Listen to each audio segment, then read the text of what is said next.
আল্লাহর কোরআনের সবচাইতে দামি আয়াত, the greatest verse in the Quran.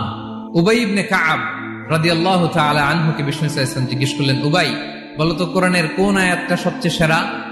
উবাই জানেন, তারপরে বললেন আল্লাহু ওয়া রাসূলুহু আ'লাম, আল্লাহ রাসূল ভালো জানেন। দেখেন কত বিনয়ী ছিলেন সাহাবারা, জেনেও উত্তর দিতে চাইতেন না, ভাবতেন না জানি বিষ্ণুনবী নতুন কিছু আমাদেরকে জানায়। বিষ্ণুনবী আবার বললেন, তুমি কি জানো কোরআনের সবচেয়ে শ্রেষ্ঠ আয়াত কোনটা? এবার উবাই ভাবলেন এবার আমি উত্তরটা দিয়েই দেই। তিনি বললেন আয়াতুল কুরসি, আল্লাহু লা ইলাহা ইল্লা হুয়াল হাইয়ুল কাইয়ুম, এটা শ্রেষ্ঠ আয়াত। বিষ্ণুনবী খুশি হয়ে উবাই ইবনে কাবের বুকে একটা চাপড় মারলেন, এরকম আদরের চাপড় দিয়ে বললেন, লিয়াহনিকাল ইলমু ইয়া আবুল মুনজির, হে আবুল মুনজির, জ্ঞান এবং প্রজ্ঞা তোমার জন্য মোবারক হোক, তুমি ঠিক বলেছো। সুবহানাল্লাহ পড়ো। তাহলে এই প্রথম ইনফরমেশনটা আজকে জানলাম, কোরআনের সর্বশ্রেষ্ঠ আয়াতের নাম ৬,২৩৬টা আয়াতের মধ্যে থেকে সবচাইতে দামি আয়াত এটা।